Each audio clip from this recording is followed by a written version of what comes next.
आप लोगों ने हमेशा यही सुना होगा कि इंसान हो या स्टॉक मार्केट, जाना तो उसने ऊपर ही है, लेकिन हकीकत इससे बिल्कुल बरक्स है। चाहे इंसान हो या स्टॉक मार्केट, जितना मर्जी ऊपर चला जाए, लेकिन आखिर वापस तो उसे नीचे ही आना है। जी हाँ, don't forget your risk and reward ratio before you invest.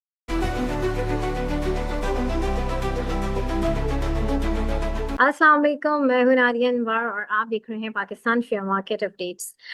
नाज़रीन, इस वक्त हम बात करेंगे मार्केट की और आज की मार्केट की बात करेंगे और साथ ही साथ जो है ज़ाहिर है रिजल्ट सीज़न चल रहा है, रिजल्ट्स आ रहे हैं, इनके ऊपर भी बात करेंगे। जो अब तक रिजल्ट्स आ चुके हैं, क्या उनके रिव्यू रहा है उसके ऊपर भी हम बात करेंगे और साथ ही साथ जो है जो आने वाले रिजल्ट्स हैं कैसे आने वाले हैं, क्या एक्सपेक्टेशंस हैं, उनके ऊपर भी हम बात करेंगे और ये भी जानेंगे कि इस वक्त जो सिनेरियो चल रहा है मंदी का, तो ये कब तक चलता रहेगा और जो है इस वक्त क्या लग रहा है, ये सारी बातें हम जानेंगे। क्योंकि इस वक्त अगर हम देखें तो मार्केट में इस वक्त अगर हम म्यूचुअल फंड्स को देखें तो म्यूचुअल फंड्स जो हैं वो मुसलसल सेलिंग कर रही हैं। तो क्या वजह है और कल लास्ट डे है इस रोल ओवर वीक का, उसमें लिवरेज की इस वक्त पोजीशन जो है थोड़ा सा ज़्यादा है। तो क्या रहेगा, क्या ये सारी चीज़ें इम्पैक्ट कर रही हैं? अगर जियो पॉलिटिकल इशू है तो जिसकी वजह से मार्केट प्रेशर में है, तो फिर ये सारी जो चीज़ें हैं इनका जो है क्यों मार्केट में असरअंदाज हो रहा है कि जो है लिवरेज की पोजीशंस भी कंट्रोल में नहीं है और इसके साथ ही साथ जो है जो आइटम वाइज चीज़ें जो हैं वो काफ़ी ज़्यादा डाउन हो गई हैं। उसमें क्या किया जाए, पोजीशंस को होल्ड रखनी चाहिए या फिर एग्जिट कर देना चाहिए, बड़े सवालात हैं, बड़ी कंफ्यूजन चल रही है। इन सारी बातों के ऊपर हम डिस्कस करेंगे और रोशनी डालेंगे, जी हाँ, आज के प्रोग्राम में। और आज हमारे साथ जो गेस्ट मौजूद हैं इन सारी बातों का जवाब देने के लिए, उनके बारे में बताती चलूँ। जी हाँ, आज हमारे साथ मौजूद हैं मोहम्मद इकबाल साहब, जो कि हेड ऑफ रिसर्च हैं AWT इन्वेस्टमेंट्स में। जी हाँ, आज हम उनसे बात करेंगे और जो है आप लोगों के सवाल भी लेने की कोशिश करेंगे। और उनको वेलकम करने से पहले मैं यहाँ पर आप लोगों से ये ज़रूर कहूँगी कि जो है हमारे प्रोग्राम्स को ज़्यादा से ज़्यादा लाइक किया करें और साथ में मेरे चैनल को भी सब्सक्राइब करें और साथ में बेल आइकन को भी हिट करें, ताकि कोई भी इंफॉर्मेटिव सेशन वो आप मिस ना कर जाएं। और इसके अलावा आपने इसको शेयर करना है सबके साथ, ताकि लोगों को इन्वेस्टमेंट की और साथ ही साथ फाइनेंशियल मार्केट की अवेयरनेस हो। तो चलिए जी, चलते हैं अपने गेस्ट की तरफ, उन्हें वेलकम करते हैं। अस्सलाम वालेकुम सर। वालेकुम अस्सलाम। कैसे हैं आप? ठीक हैं? अल्हम्दुलिल्लाह सर, आप कैसे हैं? ठीक है। अल्हम्दुलिल्लाह अल्हम्दुलिल्लाह। Thank you so much, sir, for your time and welcome to the session. Sir, सबसे पहले तो मैं चाहूँगी कि एक मार्केट का ओवरव्यू दें। इस वक्त हम देख रहे हैं कि जो है एक तरीके से 7 दिन हो चुके हैं और हम मुसलसल मार्केट में एक प्रेशर देख रहे हैं, सेलिंग देख रहे हैं, मंदी देख रहे हैं। तो क्या लग रहा है, और जो है बहुत सारी वजूहात हैं जैसे कि हम सुनते आ रहे हैं। तो क्या लग रहा है, ये कब तक चलता रहेगा और क्या कहेंगे आप? सबसे पहले मैं आपको ये अर्ज करना चाहूंगा कि देखिए, बहुत सारी चीजें जो है ना वो एक साथ ही हो रही है ना। अब देखें, हुँ, इसमें जो है रोल ओवर वीक भी है, रिडेम्पशन, फिर इसके अलावा जियो पॉलिटिकल सिचुएशन, तो ये ऑल सारी की सारी चीजें हैं, ये एडअप हो रही हैं। कुछ कंसर्न्स भी हैं इकोनॉमी से रिलेटेड भी, हुँ, और IMF का जो है जो जो एग्जीक्यूटिव बोर्ड का जो अप्रूवल है उससे रिलेटेड भी चीजें हैं कि कब होगा, कब तक पैसे आएंगे। इन्फ्लेशन के रिलेटेड भी हैं चीजें, और कुछ चीजें जो हैं ये भी है कि इन्फ्लेशन कि इंटरेस्ट रेट कट कब होगा। बहुत सारी चीजें इफ्स एंड बट्स, तो सब चीजों की वजह से जो इम्पैक्ट आ रहा है वो स्टॉक मार्केट पे आ रहा है। कुछ रिजल्ट्स हैं, वो रिजल्ट्स अच्छे नहीं आए हैं। बहुत ज्यादा लोगों की एक्सपेक्टेशन थी कि शायद रिजल्ट्स बहुत अच्छे आएंगे, तो वो उन रिजल्ट्स की वजह से भी थोड़ा सा मार्केट में जो है वो सेंटिमेंट खराब दिखा गया है। सही, बिल्कुल। सर, रिज़ल्ट की बात की है आपने, तो हम इसी को कंटिन्यू करते हैं। इस वक़्त रिज़ल्ट्स आ रहे हैं, आपने कहा कि बिल्कुल कुछ रिज़ल्ट्स अच्छे नहीं आ रहे हैं, उसका भी एक मार्केट में इम्पैक्ट है। इस वक़्त मैं चाहूँगी कि थोड़ा-सा जो रिज़ल्ट्स अब तक आ चुके हैं, कुछ बैंकिंग सेक्टर्स हैं, उसके अलावा जो है कुछ हमारे ऑयल एंड गैस सेक्टर के हैं रिजल्ट्स जो आ चुके हैं। इन रिजल्ट्स के ऊपर मैं चाहूंगी कि आप जो है एक ओवरव्यू दें, और इसके साथ ही साथ ना सिर्फ ये बल्कि जो आने वाले रिजल्ट्स हैं उनके हवाले से भी मैं चाहूंगी कि क्या एक्सपेक्टेशंस हैं, थोड़ा उसके हवाले से भी आप हमें बताएं। जी जी बिल्कुल। अच्छा देखिए, कुछ रिजल्ट्स हैं जैसे कि ओएमसी की अगर आपने जैसे बात की है, तो या ओएमसी के रिजल्ट्स जो हैं वो बहुत बेहतर हैं, बहुत अच्छे हैं रिजल्ट्स। और इसकी बेसिक वजूहत है कि जो है इंटरनेशनल ऑयल प्राइसेस जो थी वो ऊपर गई थी, उसकी वजह से इन कंपनीज ने जो है इन्वेंट्री गेन्स वगैरह बुक किए। तो इसलिए ओएमसी के रिजल्ट्स बहुत अच्छे हैं। सीमेंट्स के भी रिजल्ट्स बहुत अच्छे आए हैं क्योंकि इंटरेस्ट रेट भी लो है और वॉल्यूम्स ने भी पिक करा है। तो all these things have added up to good earnings for cements as well. इसके अलावा अगर ईएनपी की बात करते हैं तो ईएनपी के रिजल्ट्स जो है एज एक्सपेक्टेड इतने अच्छे नहीं थे। मतलब कि एक्सपेक्टेशन यही थी कि डिक्लाइन ही रहेगा क्योंकि ऑयल की प्रोडक्शन में डिक्लाइन है, गैस की प्रोडक्शन में डिक्लाइन है। लेकिन गोइंग फॉरवर्ड एक्सपेक्टेड यही है कि हुकूमत मार्च के महीने में आरएलएनजी के जो कॉन्ट्रैक्ट्स हैं उनको रीनिगोशिएट करेगी। तो रीनिगोशिएट कर जैसे ही करती है तो जो यहाँ पे प्रोडक्शन के जो इश्यूज हैं, जो कर्टेलमेंट हो रही है वो रिजॉल्व हो जाएंगे। लोकल प्रोडक्शन जो है वो पाइपलाइन में आएगी और जो है इनकी साइमल्टेनियसली अर्निंग्स भी इम्प्रूव होंगी। और सर्कुलर डेट है, सर्कुलर डेट की अभी भी कोई अपडेट नहीं है कि गैस सर्कुलर डेट का हुकूमत के एजेंडे पे है और हुकूमत इस पे काम भी कर रही है। और होपफुली इंशाल्लाह विद इन फ्यू डेज और मे बी अ मंथ कुछ ना कुछ हमें अपडेट इसमें मिलने सुनने को पड़ेगी। इसके अलावा पावर सर्कुलर डेट है, पावर सर्कुलर डेट पे जैसे कि जो है साइनिंग सेरेमनी वगैरह हो गई थी, लेकिन अभी तक डिसबर्समेंट के बारे में कुछ पता नहीं कि डिसबर्समेंट कब होगी, किस टाइम पे होगी। तो इसकी वजह से एक ये भी जिसकी वजह से सेंटिमेंट थोड़ा सा जो है वीक हुआ है। तो ये बहुत सारे फैक्टर्स हैं। देन अगेन स्टार्टिंग में जैसे मैंने कहा था ना कि एक टाइमिंग, एक सब कुछ एक साथ ये चीजें हो रही हैं जिस वजह से जो है वो स्टॉक मार्केट पे इसका इम्पैक्ट विजिबल हो रहा है। सही। सर मैं चाहूंगी कि अच्छा, अब कुछ जहां तक हाँ बैंक्स जी की जी बात है, बैंक्स की जी। जी, देखिए बैंक्स के कुछ कंपनी के रिजल्ट अच्छे हैं। Auto sector on the other hand उसके रिजल्ट बहुत अच्छे हैं, स्पेशली गैल और जीएचएनआई, इनके रिजल्ट बहुत अच्छे हैं। सही। सासगार सर का भी रिजल्ट बेहतर है। और पावर कंपनी की अगर बात करूं तो पावर में जो है जो आज जैसे हप्को का रिजल्ट था, हप्को ने हाँ। सरप्राइजिंगली एक अच्छा 5 रुपए का डिविडेंड दे दिया। तो हम्म। एक ये भी एक जो चीज है इन्वेस्टर्स के लिए एक पॉजिटिव चीज हुई है। जी। सही बिल्कुल। और सर इसके अलावा पाकिस्तान पेट्रोलियम का भी जो है कल रिजल्ट निकला था, तो मैं चाहूंगी थोड़ा सा उसके रिजल्ट के भी आप थोड़ा सा एक्सप्लेन कर दें।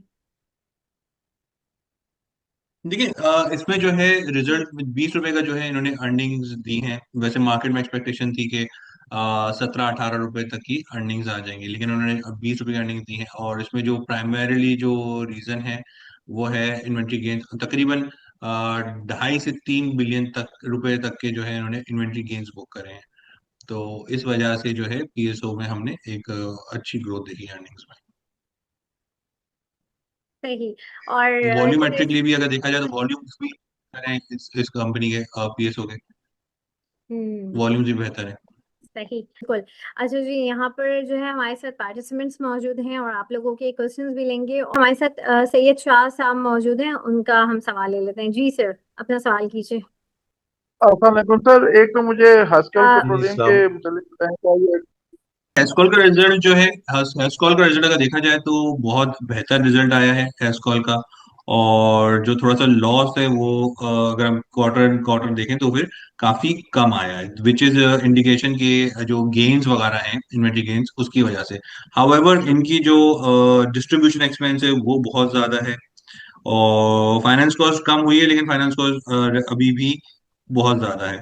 तो अब ये इसमें जो है चीजें जो है जैसे जैसे अगर टाइम गुजरेगा और अगर मजीद जो है ऑयल प्राइस ऊपर जाती हैं तो ये शायद मजीद गेन्स वगैरह बुक कर सकते हैं। हाउएवर अगर मुझसे अगर पूछा जाए कि कंपनी वाइज तो आई वुड से कि इट्स एस्कॉल से ज्यादा बेहतर कंपनी एपीएल है। That's what I am gonna say. Okay. सही। जी सही शाह, अच्छा अपना सर, सवाल आप करें। मुझे चार ऐसे स्टॉक बता सकते हैं जो मैं अपने बच्चों के लिए लेके छोड़ दूं और उनमें पैसे डालता रहूं, 4 या 5 फंडामेंटली स्ट्रांग शेयर।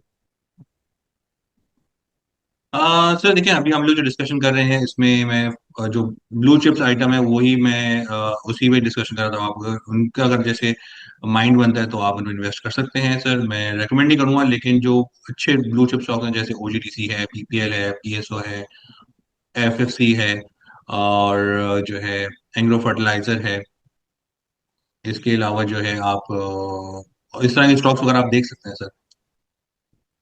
बहुत शुक्रिया सर, थैंक यू। बहुत शुक्रिया जी। जी। शाह साहब अपना सवाल करें। जी, मैं ये पूछना चाह रहा था जी कि एफ एफ एल बीजीएल, चले इनकी तो समझ आती है, ये नीचे आ रहे हैं, क्योंकि तारिक ग्लास भी नीचे आ रहा है और पूरी मार्केट का यही हाल है। मगर ये जो इन्वेस्टमेंट बैंक्स हम्म। हैं जिसमें आईसीआईबीएल है, और ये बहुत ज्यादा नीचे आ गया है, तो इसकी क्या रीजन हो सकती है? देखिए, ओवरऑल मार्केट का पूरा सेंटिमेंट ही सर खराब है ना सर। इसमें हम एक पर्टिकुलर स्टॉक को बोले कि आईसीबीएल नीचे आ रहा है तो ये थोड़ा सा सर ज्यादा हो जाएगी। जहां तक बात टीजीएल की है, टीजीएल का, यस, टीजीएल का जीएचजीएल का रिजल्ट वगैरह अच्छा नहीं आया, ग्रॉस मार्जिन वगैरह जो है वो काफी ज्यादा डिक्लाइनिंग ट्रेंड पे थे, और इस वजह से जो है उसमें लोअर वगैरह लगे। लेकिन आईसीबीएल तो सर मैं कहूंगा कि इसमें कोई पर्टिकुलर रीजन इसमें नहीं है, ये ओवरऑल मार्केट के सेंटिमेंट पे ही चला है सर, नीचे आया है। चले ठीक है, थैंक यू वेरी मच। बहुत शुक्रिया। जी नो मोहम्मद प्रॉब्लम। सलीम अपना सवाल करें। अस्सलाम वालेकुम। जी वालेकुम सलाम। वालेकुम सलाम। मैंने बीओपी के जो रिजल्ट्स है इस पे डिस्कस करने हैं। बीओपी के रिजल्ट्स में अर्निंग तो ठीक आई है, लेकिन जैसा कि एक्सपेक्टेड था कि कुछ डिविडेंड वगैरह मिलेगा, ऐसा कुछ नहीं हुआ। तो hmm. What you feel about it के भी जी। ये अभी ऊपर जाएगा? क्योंकि पहले तो बड़ा ट्रेंड था, लेकिन आज रिजल्ट आने के बाद एकदम देखिए, से इसने बैक गियर ओवरऑल के सर मैं, दिखाया, तो इस पे प्लीज कमेंट कर दें।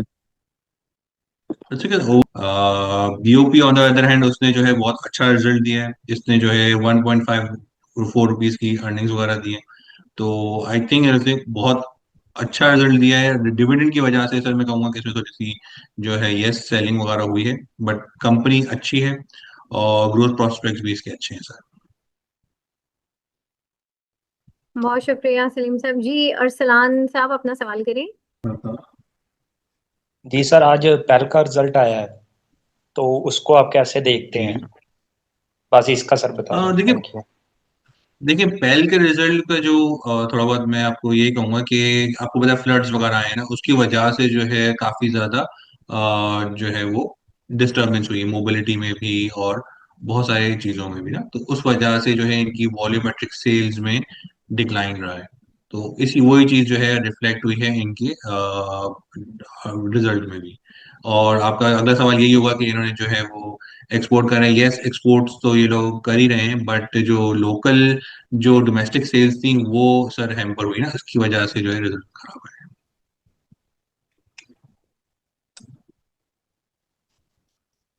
जी थैंक यू, ठीक है सर। बहुत शुक्रिया। No problem. जी वकास से अपना सवाल करें। अस्सलाम वालेकुम। वालेकुम सलाम जी। अस्सलाम।